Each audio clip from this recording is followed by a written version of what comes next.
ወወልድ ወመንፈስ ቅዱስ አሐዱ አምላክ አሜን። የሆለታ ደብረ ኤዶም ቅዱስ ገብርኤል ካቴድራል የ50ኛ ዓመት የጉዞ ታሪክ። ዘመናት ያልፋሉ፣ ትውልድ ይተካል። የሰው ልጅ ድካምና ምኞት ሁሉ በጊዜ ማዕበል ውስጥ ይጠወልጋል። ነገር ግን የእግዚአብሔር ስም የሚቀደስበት፣ የቅዱሳኑ በረከት የሚፈስበት የቅድስት ቤተ ክርስቲያን ታሪክ በትውልድ ቅብብሎሽ ውስጥ ይበልጥ እያበራ ይሄዳል።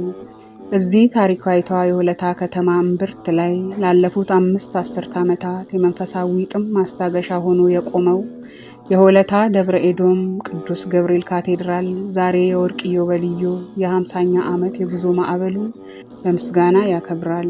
ይሁን እንጂ የዚህ ታላቅ ደብር ታሪክ የሚጀምረው ካቴድራሉ ከቆመበት ስፍራ ሳይሆን ከጣሊያን ወረራ በፊት በ1922 ዓ.ም ወደ ኋላ ይመልሰናል።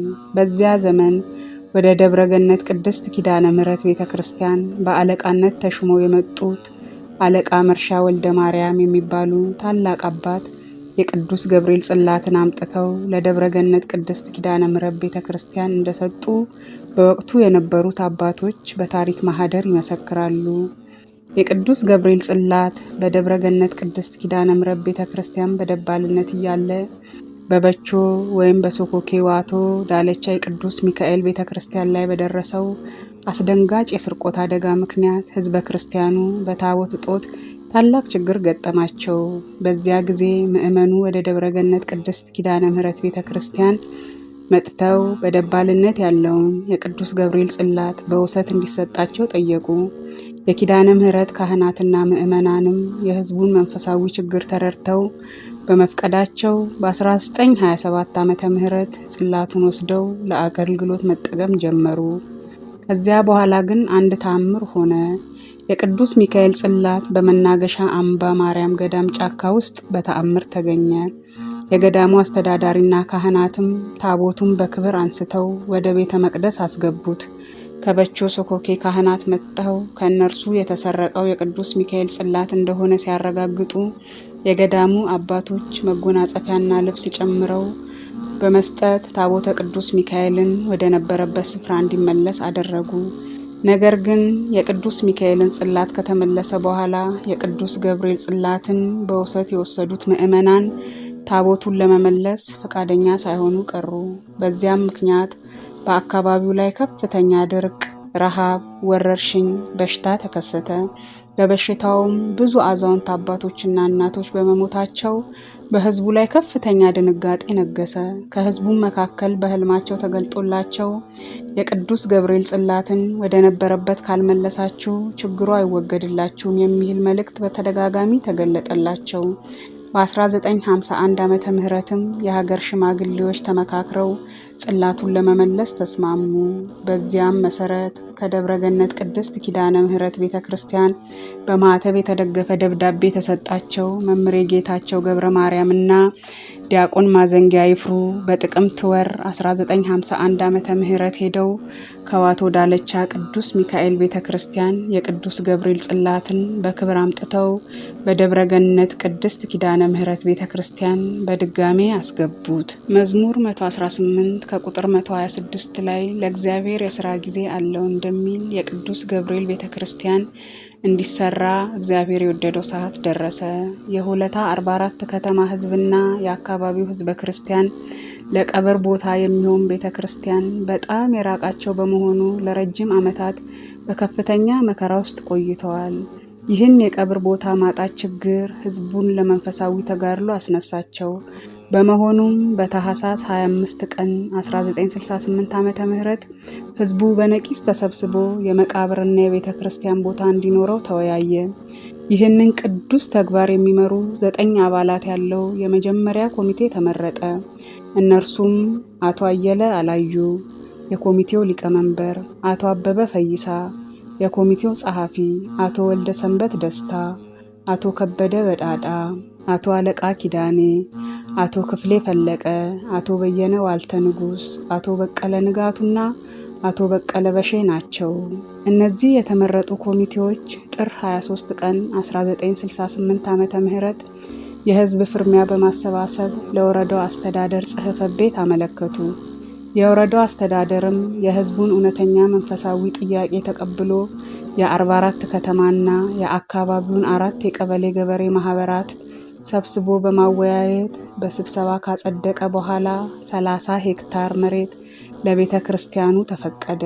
የካቲት 17 ቀን 1968 ዓ.ም የወረዳው አስተዳዳሪ በነበሩት በአቶ ግርማ ንጉሴ አማካኝነት መሬቱን ኮሚቴው ተረክቦ መቃኞ ለመስራት በአቶ ግርማ ንጉሴ የመጀመሪያ የመሰረተ ድንጋይ ተቀመጠ።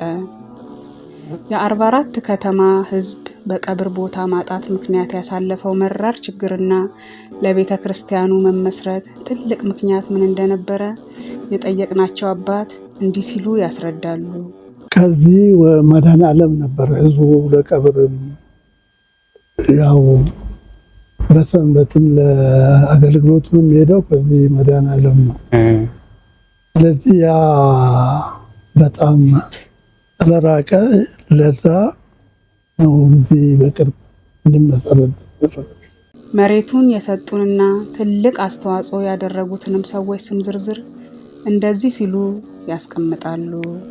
የሰጡንም ሰዎች ስም ዝርዝራቸው መጀመሪያ ከከተማ አቶ ከበደ በዳዳ፣ ሁለተኛ አቶ ሊባሴ አካሉ፣ ሶስተኛ አቶ ወልደሰንበት ደስታ፣ አቶ አሰፋ ደምሴ፣ እንደውም ይሄንን መብራት እሳቸው ናቸው እዚህ ያረሙት፣ አለማየሁ ተፈሪ፣ አየላላዩ፣ በቀለ ንጋቱ፣ የራሴ ተሊላ፣ ሂዳ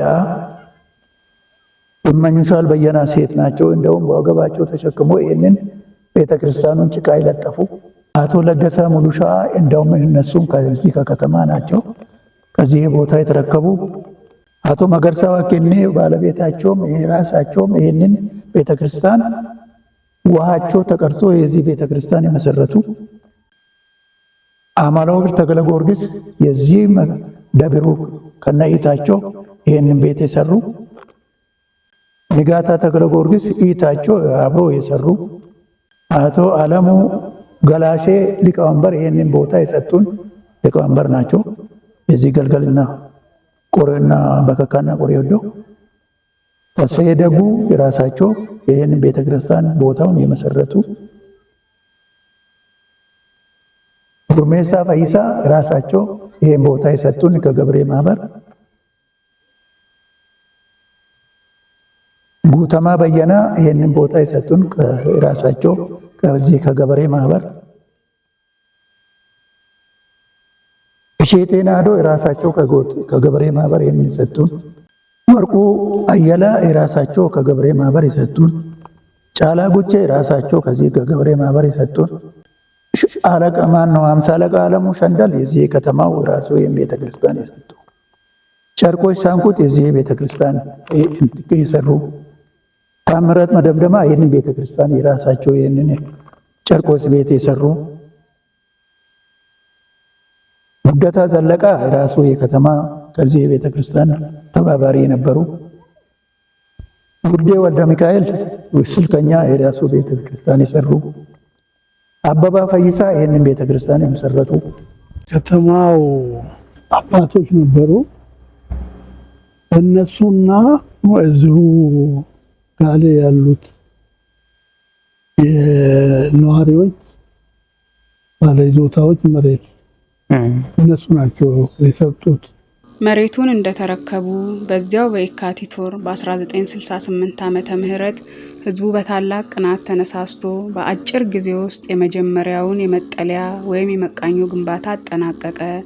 በታሪካዊው ዕለት ግንቦት 19 ቀን 1968 ዓመተ ምህረት ታቦተ ህጉ በመናገሻ አምባ ማርያም አስተዳዳሪ በመምህር ኪዳነ ማርያም ወልደ መድህን ተባርኮ ወደዚህ መቃኞ ገባ። ይቺ የመጀመሪያ መቃኞ ቤት የደብሩ መነሻ በመሆን ብቻ አላበቃችም። ይልቁንም አዲሱ ካቴድራል ከተገነባ በኋላም ጨምሮ እስከ ቅርብ ጊዜ ድረስ አዳዲስ ህፃናት የእግዚአብሔርን ልጅነት የሚቀበሉበት ታሪካዊ የክርስትና ቤት ሆና በማገልገል ቆይታለች። አሁንም በደብሩ ትልቅ ቅርስ ሆና ትገኛለች። ታቦቱ ግንቦት 19 ቀን 1968 ዓመተ ምህረት ወደ መቃኞ ከገባ በኋላ ስለነበረው ካህናትና አገልግሎት የጠየቅናቸው አባት እንዲህ ሲሉ ይገልጹልናል። ዘመንተኞቹ ከኪዳነ ምሕረት እየመጡ የሚቀድሱት ተራ በተራ ነው። የኪዳነ ምሕረት እና የገብርኤል አንድ ላይ ነው የሚቀድሰው። አንድ ቦታ ኪዳነ ምሕረት አምስቱ ይቀድሳሉ፣ እዚህ አንዱ ይቀድሳሉ፣ ሁለቱ ያርፋሉ። በዚህ ስንል ነው በኋላ የተለየው እንጂ መጀመሪያ ሲቋቋም አንድ ላይ ነው። ልዩነት የለም። ደሞዙም አንድ ላይ ነው የሚከፈለው። ግን ስራውን እየተቃየርን ነው የምንሰራው። መጀመሪያ እዚህ ይቀድሳን፣ እዚህ የቀደሰው ኪዳነ ምሕረት ሄዶ ይቀድሳን፣ ያርፋን። እዚያ ባር 2 ሳምንት ያርፋን። ያን ጊዜ የነበሩት እንግዲህ መምሬ በቀለ አልኩህ፣ መምሬ ገሰሰ፣ መምሬ አበበ፣ መምሬ አዘረፍ፣ 4 ቄስ። እዚያ በኋላ ደግሞ 6 ዲያቆን ቆጥርላለሁ። አንድ እኔ ነኝ። አንድ አስፋው ፈንጀሳ ይባላል።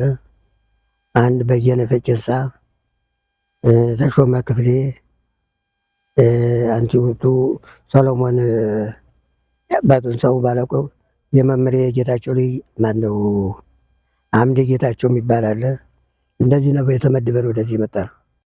የመጀመሪያው መጠለያ ከተሰራ በኋላ ማህበረሰቡ ይበልጥ ጠንካራ የሆነ ህንፃ ቤተ ክርስቲያን ለመገንባት ተነሳ።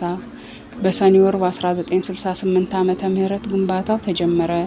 የኮሚቴ አባል አቶ ወልደ ሰንበት ደስታ ወደ አዲስ አበባ በመሄድ ለአቶ ታምራት መደምደሚያ ስለ ጉዳዩ አስረዱ። አቶ ታምራት መደምደሚያም ይህንን ቅዱስ ሀሳብ በደስታ በመቀበል የግንባታ ፍቃድ እንዲገኝ ከመርዳታቸውም በላይ የጣሪያ ቆርቆሮችን፣ የብረት መስኮቶችና በሮችን በነፃ ሰጡ። በወቅቱ ስለነበረው ሁኔታ የጠየቅናቸው አባት እንዲህ ሲሉ ይገልጹልናል። ይሄ ቤተክርስቲያን መቃኛው ከተሰራ በኋላ ቤተክርስቲያኑ ተጀመረ። ከዛም በኋላ አቶ ታምራት መደምደሚያ ለቤታቸው ጅቡንቱታ ትልቅ ቦታ ላይ ለመስራት ነው ተብሎ አቶ ነጣና ባለቤት እሳቸው ይዟቸው መጥቶ አሳይቷቸው ለቤታቸው ያዘጋጁትን በቅያና መስኮት ለቤተ ክርስቲያኑ ሰጡ። ዙሪያውንም ያለ እንትን የሰሩ እሳቸው ናቸው። ድንጋዩ አቶ ታምራት መደምደሚያ ናቸው። ከፍተኛ አስተዋጽኦ አድርገዋል። ይህንንም እንግዲህ ያው በዚህ በእሳቸው አማካኝነት ነው ይሄ ነገር ሊመጣ ይችላል። አቶ ከበደ በዳዳ የዚህ ቤተክርስቲያን በሰበካ ጉባኤ አባልነት ያገለግሉ ነበረ። እኛም ደርሰንባቸዋል። ትልቅ ሰው ናቸውና ትራክተር ከምርምር አምጥተው አርሰው ችግኞች ተክለዋል የሚባል ነገር ሰምተን ነበረ። እስኪ ስለ እርሱ ይንገሩ። እነዚህ ዛፎች በሙሉ እሳቸው ናቸው ችግኙንም የሚጭኑት። ድንጋይ ራሱ ላጥሩ የሚሆን ሁሉ እሳቸው ናቸው በትራክተር ከዛ እየለመኑ የጫኑ። ከሰዓት በኋላ አጣባጭ ጊዜ ሁሉ አስተዋጽኦ ድንጋዮችን ማቴሪያሎችን የሚያስፈልጋ ሁሉ አቅራቢ ናቸው ማለት ይቻላል እና ከፍተኛ አስተዋጽኦ አድርገዋል። ሌሎች የተባካ ጉባኤ አባሎችም አሉ። ያበታቸው ያኔ ሲመሰረት የነበረ እሳቸው ከመሰረቱ መሬቱ ከሚሰጥ ሰዓት ጀምረው እንዲሰጥ እዚህ ቦታ ላይ እንዲሆን ከፍተኛ አስተዋጽኦ አድርጉ በእሳቸው አማካኝነት። በወቅቱ ግንባታውን ለሚሰሩ ምግብና መጠጥ ተራ በተራ በማቅረብ ወይዘሮ ጸጋዬ ጨርቆሴ፣ ወይዘሮ ንጋቷ ተክለ ዮሐንስ፣ ወይዘሮ ምጥላል ተክለ ጊዮርጊስ፣ ወይዘሮ ገበየሽ ጨፈቄ፣ ወይዘሮ መንበረ ጥላሁንና ወይዘሮ እታለም ታሪካቸው ሁል ጊዜም ሲታወስ ይኖራል። ግንባታው ተጠናቆ በታህሳስ 19 ቀን 1970 ዓመተ ምህረት በብፁዕ አቡነ ሳይሮስ ተባርኮ ታቦተ ሕጉ ወደዚች ወደ አዲስ ክብ የህንፃ ቤተ ክርስቲያን በክብር ገባ። በወቅቱ ታቦቱን ያከበሩት አባት ማን እንደነበሩ የጠየቅናቸው አባት እንዲህ ሲሉ ይገልጹልናል። እና በዚያን ዕለት ታቦቱ ሲነግስ ያነገሱት መምሬ ገሰሰ ናቸው። ታቦት ያወጡት አዲሱና ታላቁ ካቴድራል ተገንብቶ ሲጠናቀቅ ይቺ የቀድሞ ታሪካዊት የክብ ቤተ ክርስቲያን እንድትፈርስ አልተደረገም። ይልቁንም በእግዚአብሔር ፍቃድ የቅዱስ ቂርቆስ ቤተ ክርስቲያን ተብላ በድጋሚ ተሰየመች። ዛሬ በደብሩ ግቢ ውስጥ ሁለቱ ህንፃዎች ጎን ለጎን ቆመው የቀድሞዋ ክብ ህንፃ በቅዱስ ቂርቆስ ስም፣ አዲሱ ታላቅ ህንፃ ደግሞ በደብረ ኤዶም ቅዱስ ገብርኤል ካቴድራል ስም በሙሉ መንፈሳዊ ግርማቸው ምዕመኑን እያገለገሉ ይገኛሉ። ዓመታት አልፈው የከተማዋ ነዋሪ ቁጥር በከፍተኛ ሁኔታ እየጨመረ በመምጣቱ መጋቢት 1 ቀን 1994 ዓመተ ምህረት በብፁዕ አቡነ ኤጲፋንዮስ አማካኝነት የአዲሱ ታላቅ የካቴድራል የመሰረት ድንጋይ ተቀመጠ። ይህንን ግዙፍ ስራ በኃላፊነት መርተው ዛሬ ለታየው ክብር ያበቁት የህንፃው አሰሪ ኮሚቴ አባላት ስም ዝርዝር በደብሩ ታሪክ ማህደር ወርቅ ሆኖ ተመዝግቧል። እነርሱም ሻምበል አበራ ቤኛ የኮሚቴው ሊቀመንበር፣ አቶ አለሙ ባልቻ የኮሚቴው ምክትል ሊቀመንበር፣ አቶ ካሳሁን ወልደ ገብርኤል የኮሚቴው ዋና ጸሐፊ፣ አቶ ታደሰ ስበታሽ፣ አቶ ወጋገን ሽመልስ፣ መምሬ መኳንንት፣ ወጣት ጆኒ ግርማ፣ ሻለቃ ገብረሃና ገብረ ጻዲቅ፣ መቶ አለቃ ይፎክሩ ኪዳኔ፣ ወይዘሮ ውዴ ወልደ ሚካኤል፣ መቶ አለቃ ሀጎስ ግታው፣ መምህር ታምራት ጌታቸውና አቶ አለሙ በየነ ናቸው። ይህ ኮሚቴ በቀጥታ ስራውን እንዲጀምር ምክንያት የሆነው ቀደም ሲል ወይዘሮ ስንቅነሽ አሰፋ የሰጡት 60 ሺህ ብር ነበር። በዚያ ገንዘብ ስራው ተጀምሮ ግንባታው በብዙ ሰዎች ርብርብ እንዲፈጥን ተደርጓል። የካቴድራሉ ግንባታ በምን አይነት ተአምርና ርብርብ እንደተጀመረ ማህበረሰቡ ከላይ የተጠቀሱት ለጋሾች ያደረጉት ትልቅ አስተዋጽኦ ምን ይመስል እንደነበረ በወቅቱ በኮሚቴነት ሲያገለግሉ የነበሩ አቶ ገዛኸኝ እንዲህ ሲሉ ይገልጻሉ። በወቅቱ በመጀመሪያ የነበሩት ሲመሰረት ነፍሳቸውን ይማርና ሻምበል አበራ ቤኛ፣ አሁን በሕይወት ያሉት አቶ አለሙ በየነ፣ መምህር ታደሰ ሳበተሺ እና አቶ ካሳሁን የመጀመሪያ ህንፃ አሰሪ ኮሚቴ ነበሩ። ከዛ ህንፃ አሰሪ ኮሚቴ እንደ አዲስ ተጠናክሮ 1996 ዓመተ ምህረት ተመረጠ፣ ተሟላና በፊትም ከነበሩት ውስጥ ሻምበል አበራ ቤኛ፣ አቶ አለሙ በየነ፣ መምህር ታደሰ ሳበተሺ እነሱ ከኛ ጋር ተጠናክሮ ተመረጠና ከዛ በኋላ የህንፃ ግንባታው ተጀመረ። መሰረቱ ተቆፈረ። በወቅቱ እዚህ የቻይና የመንገድ ስራ ባለሙያ የነበረው እና የዚህ ቤተክርስቲያን ልጅ የሆነው በብዙ አገልግሎቱ የምናውቀው ኢንጂነር ባየልኝ መሳሪያ ይዞ መጥቶ ያሉትን ይሄ ህንፃ የሚያስፈልገውን አይነት መሰረት በምን ከፍታ መሆን አለበት የሚለው ተወስኖ በፊት በቆመ ፉቲንግ ላይ እንትን አደረገልን። ከዛ ቁፋሮ ጀምረን ግንባታ ተጀመረ። ለዚህ ለግንባታ የመጀመሪያ መሰረት የሆነችው እህታችን ስንቅነሽ አሰፋ በአሜሪካ የምትገኘው እሷ የሰጠችው የመጀመሪያ ብር እና ብዙም አሁን ስማቸውን መጥቀስ ባንችልም ብዙ የዚህ ቤተክርስቲያን አባላት የነበሩ እነሱም ባደረጉት ርብርብ የመጀመሪያው ፉቲንጎቹ 64 ወደ 93 ሺህ ብር አካባቢ ወጪ አድርገው ነው የመጀመሪያውን ፉቲንግ ያቆሙት። ከዛ በኋላ ባለሀብቶችንም እያስተባበርን እየለመን ግንባታው ቀጠለ። በዚህ መሀል ትልቅ ቦታ ሊሰጠው የሚገባው ባለሀብቶች አቅም ያላቸው እንዳሉ ሆነው ይሄ ህንፃ ተጀምሮ እስኪያልቅ ድረስ ቅዱስ ገብርኤል በሚያውቀው በጣም ደካሞች እናቶች፣ አባቶች፣ ጡረተኞች መቀነታቸውን በመፍታት በየሳምንቱ እኛ በቆምንበት ሰአልፉን በመስጠት ለኛ ብርታት ሆነውን እኛ እነሱ የሚሰጡን የበለጠ በጣም በትጋትና በልህ በየአድባራቱ ንግስ ባለበት ቦታ እየዞርን እንድንለምን የነሱ ከሌላቸው ላይ እየሰጡን ያደርጉት የነበረው ነገር የበለጠኛን አበረታቱን፣ ግንባታውን እንድንቀጥል አደረገን። እንግዲህ በዚህ ግንባታ ውስጥ በጣም ትልቅ ቦታ የሚሰጣቸው አሉ። ካሁን በፊት ቤተክርስቲያኑ ሲመረቅ በመጽሔት ላይ ተገልጸው ይሆናል፣ ላይሆንም ይችላል እና ስማቸውን ሁሉንም ዘርዝረን መጨረስ ባንችልም በጣም ግን ትልቅ ቦታ የሚሰጣቸው ዘውትር የማይለዩ ንግስ ባለ ቁጥር በለመን ቁጥር ከኛ ጋር ሆነው ሳይሰስቱ የሚሰጡን እንደነ ኢንጂነር ተስፋ ታደሰ፣ እነ ኢንጂነር ስለሺ ተሰፋ፣ እነ ኢንጂነር መለሰ ማሞ፣ እነ እንዳለ ማሙዬ፣ እነ ወርቅነህ በቀለ እና አያሌው በዳኔ፣ እነ ደቦሽ ብዙዎች ናቸው። አሁን ባልጠቅሳቸውም ዝርዝሩም እንትን ስላለ እና የነሱ ብርታት ታክሎበት ይህን ህንፃ ወደ ፍጻሜ ለማብቃት ብርታት ሆነውናል። በዚህ ውስጥ መቼም ብዙ ትላልቅ ነገሮች አሉ።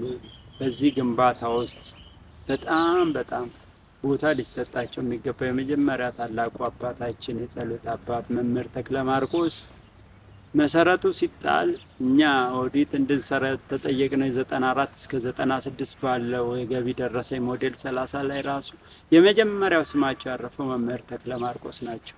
ይህ ህንፃ እንዲገነባ ካለችው ደሞዛቸው ላይ መጀመሪያ የሰጡት እሳቸው ናቸው። እሳቸው የእኛ ህንፃ ሰሪ ኮሚቴ ባለሙያ የነበሩት አቶ አበራ በለጠ የግንባታው ፎርማን ባለሙያ ማለት ነው። እሳቸው እኛ ከቀጠርናቸው 1200 ብር ላይ 200 መልሰው ለህንፃው ነበረ ሲያስገቡ እስከ ፍጻሜው ድረስ የቆዩት እነሱ። መምህር ተክለ ማርቆስ እስኪያልቅ ድረስ በየወሩ የገብርኤለት ያችን ብር አያስቀሩብን፣ በየጊዜው ይሰጡናል። ብዙዎች አሉ ሳይሰለቹ ሳያቋርጡ ይሰጡን የነበረ እና በውጭም የሚኖሩ እነ ብርሃኑ አንበሴ፣ የአቶ ታምራት መደምደሚያ ቤተሰቦች፣ ግርማ ወርቁ እና ባለቤቱ የአቶ ወርቁ ባዶፍጮ ልጅ አቶ ወርቁ ነፍሳቸውን ይማርና በቤታቸው ሙዳየ ምጽዋት በማስቀመጥ በየጊዜው እየደወሉ ኑ ሞልተዋል ውሰዱ እያሉ እሳቸው በጣም ትልቅ ድርሻ ያላቸው።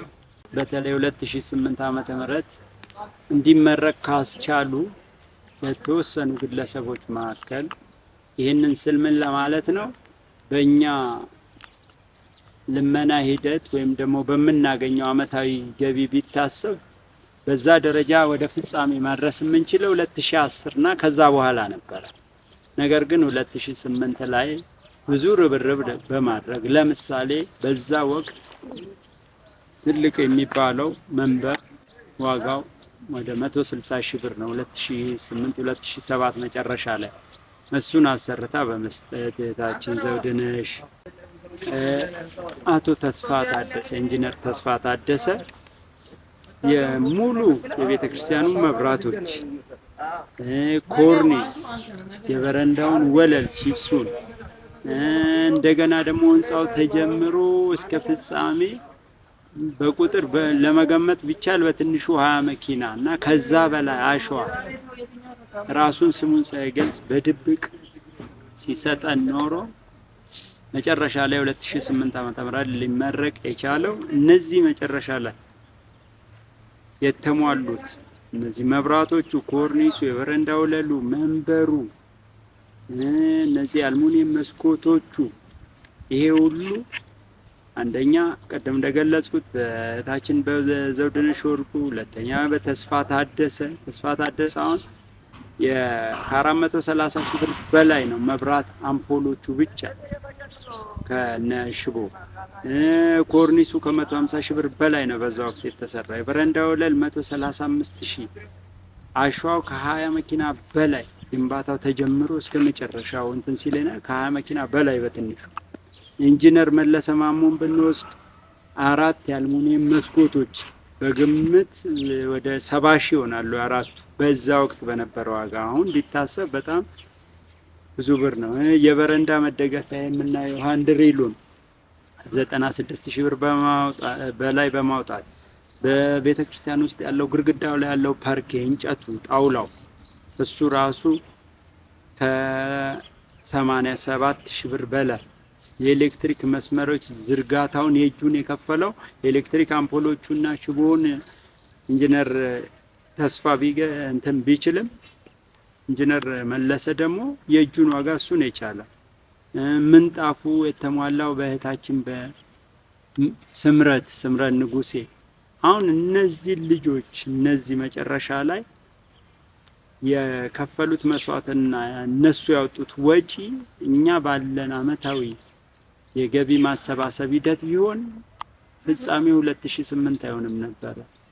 እስከ 2010 11 ሊሄድ ይችል ነበር። ነገር ግን በመጨረሻ ላይ እነዚህን ሁሉ ወጪዎች እነዚህ ወንድሞቻችን ተረባርበው ለፍጻሜ ሊደርስ በቅቷል።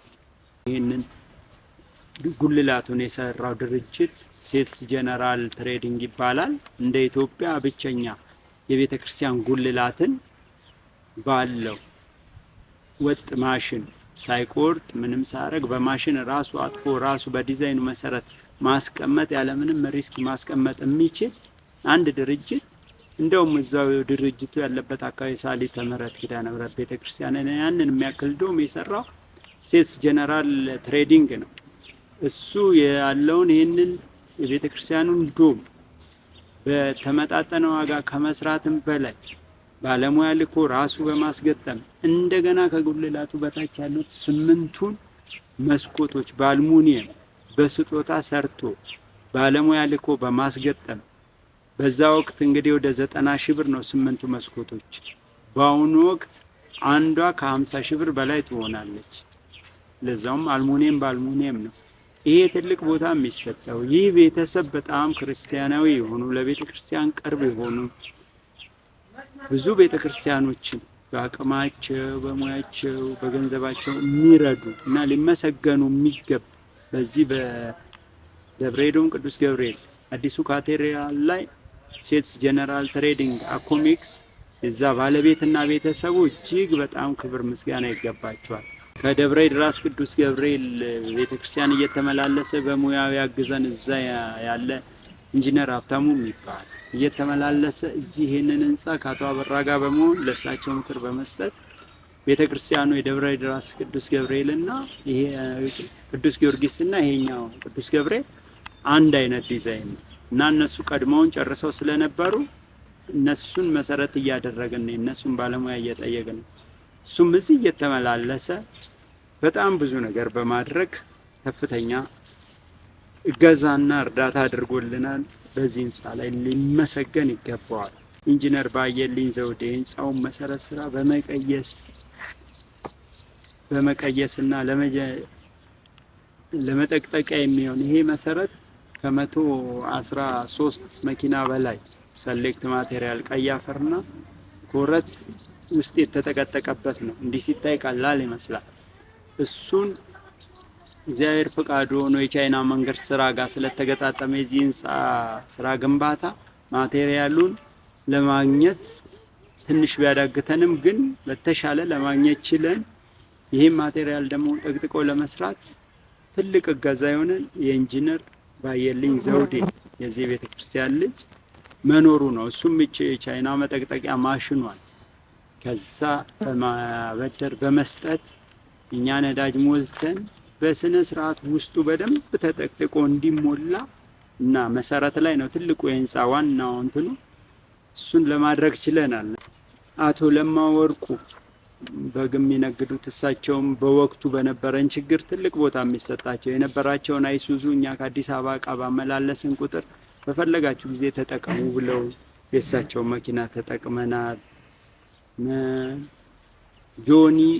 ጆኒ በእርግጥ የዚህ ቤተክርስቲያን የሰንበት ትምህርት ቤት ሰብሳቢ ነበረ።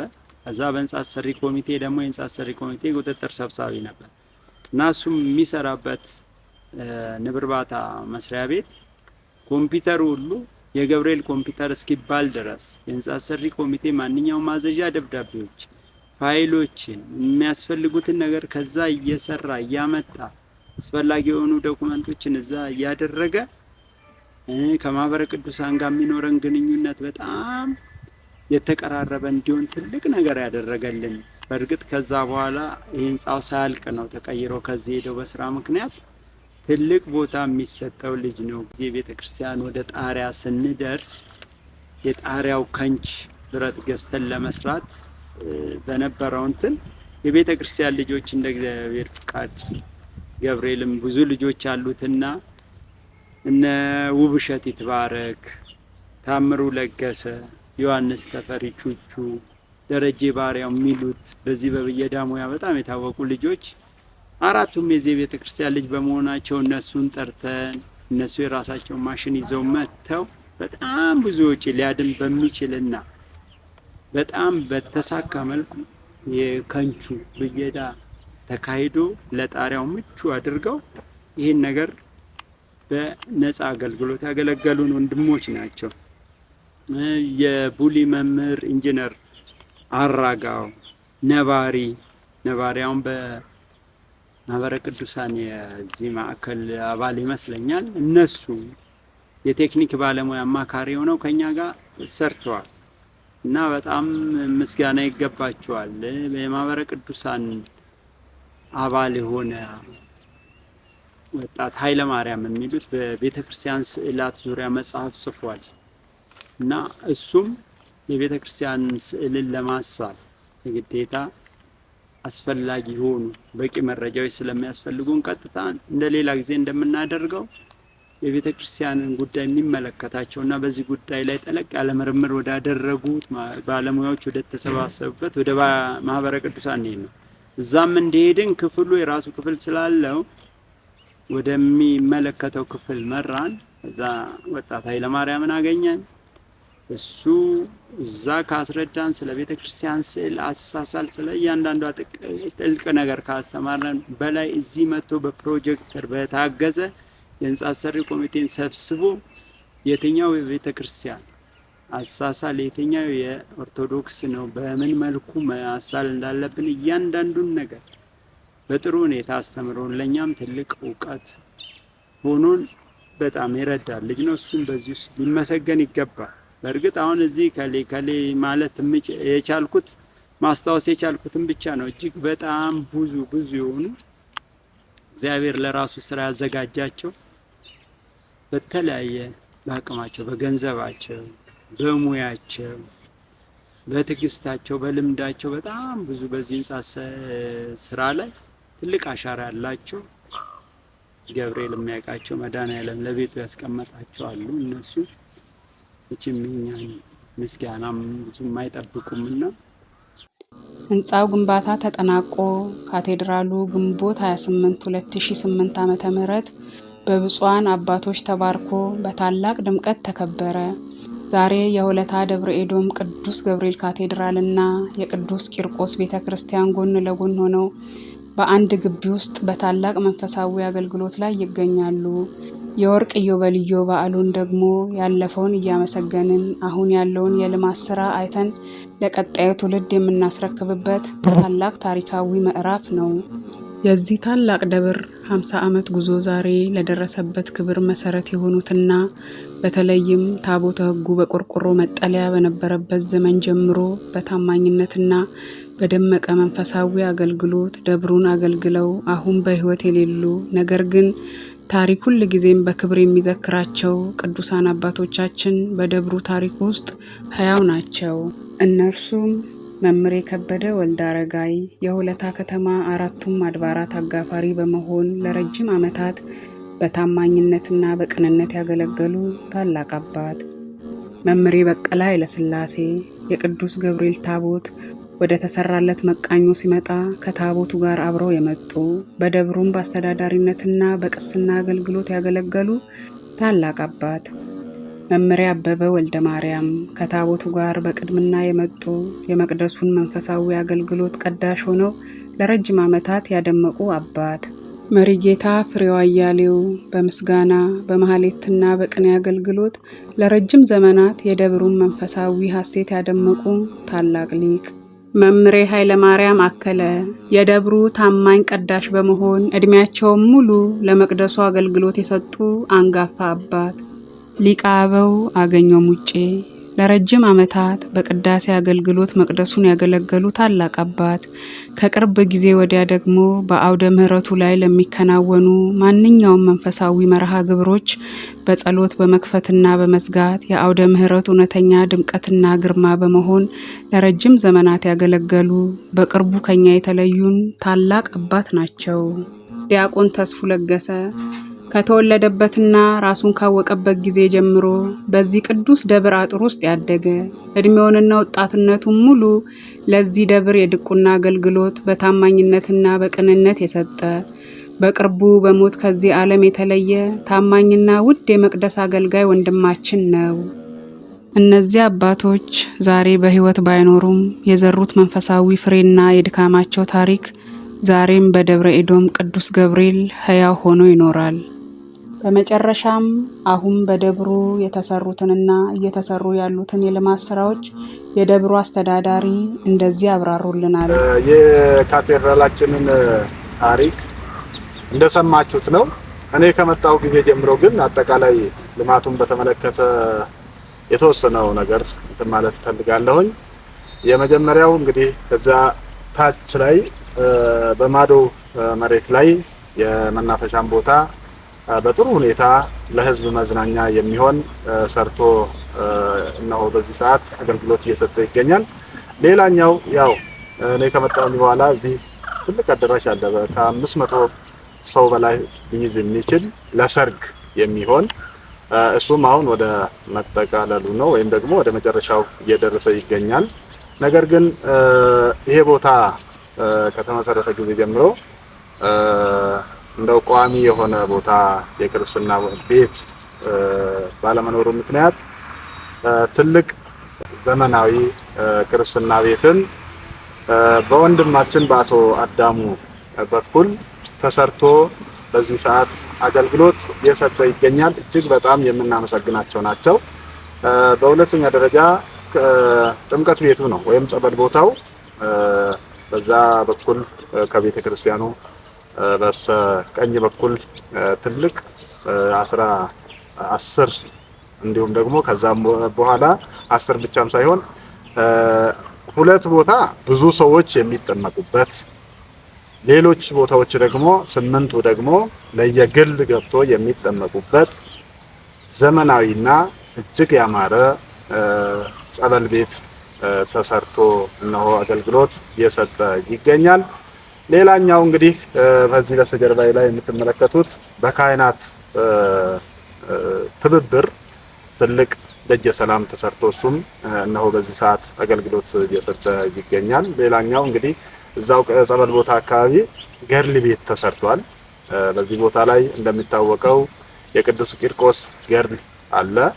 እንዲሁም የቅዱስ ገብርኤል በየወሩ ገርል የሚነበብበትና ጸበሉም በዛው ጥምቀት የሚካሄድበት ስለሆነ ገርል ቤት ሰርተን በአንድ እናት አማካኝነት ተሰርቶ ተጠናቋል። እሱም በጥሩ ሁኔታ ነው በዚህ ሰዓት አገልግሎት እየሰጠ የሚገኘው። ሌላኛው እዚህ አካባቢም ወንድማችን አንድ ወንድም ስዕል ቤት ሰርቶ አስረክበውናል። በእጅጉ ልማቱ በጥሩ ሁኔታ እየሄደ ይገኛል። ይሄ የሚያሳየው ምንድነው እንግዲህ ሰላም፣ ፍቅር፣ አንድነት፣ መተሳሰብን ነው። ከሰንበት ትምህርት ቤት ጀምሮ፣ ከምእመናኑ ጀምሮ፣ ከካህናቱ ጀምሮ፣ ከሊቃውንቱ ጀምሮ አጠቃላይ ከቢሮ ሰራተኛው ከሰበካ ጉባኤ ጀምሮ ፍቅሩ እጅግ የሚያስቀና ማለት ይቻላል። ለልማት ያላቸው ለስራ ያላቸው ተነሳሽነት እጅግ ሆኖ ደስ የሚል ነውና ወደፊትም አቅዶ የተንቀሳቀሰ የሚገኘው የሰበካ ጉባኤው እቅድ በማዶ ቅድም መናፈሻ ብዬ ከጠቀስኩት አካባቢ ላይ ዘመናዊ የመንፈሳዊ ኮርሶች የሚሰጡበት ቤት ወይም ደግሞ ዘመናዊ ካህናት ማሰልጠኛ በዛ ቦታ ላይ ለመስራት አቅዷል። ሌላኛው ጤና ጣቢያ ነው በዚህ በካቴድራላችን የታቀደው፣ እሱም እንዳለ በዛው በማዶ ላይ ነው። ሶስተኛና የመጨረሻው የራሱ የቤተ ክርስቲያኑ የሆነ ትምህርት ቤት መዋዕለ ሕፃናት አለ በዛ ቦታ ላይ ተገንብቶ በዚህ ሰዓት ስራ እየሰራ ነው የሚገኘው። እያስተማርን እንገኛለን።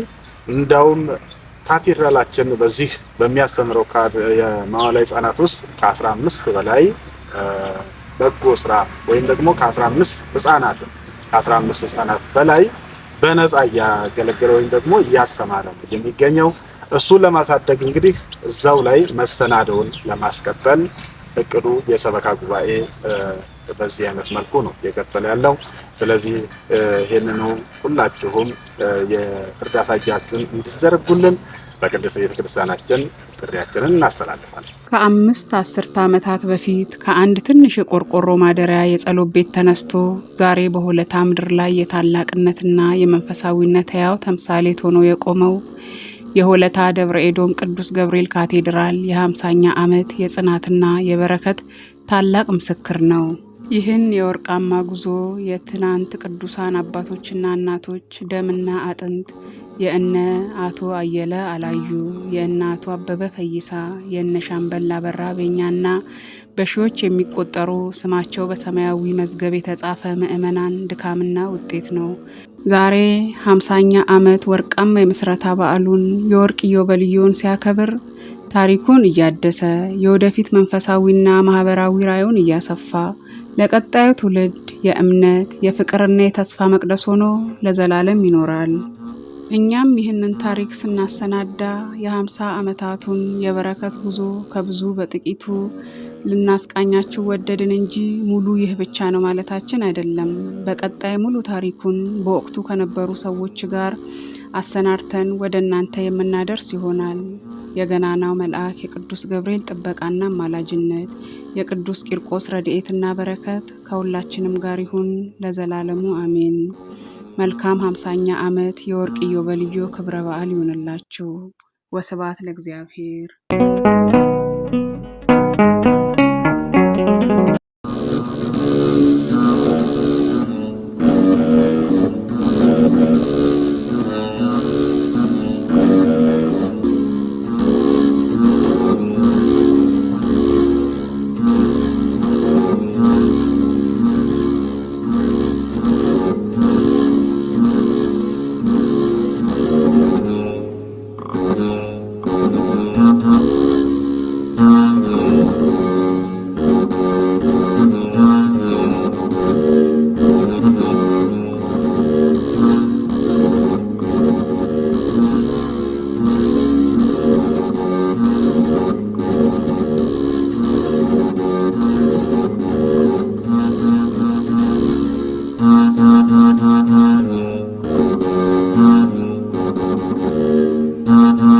Mm-hmm.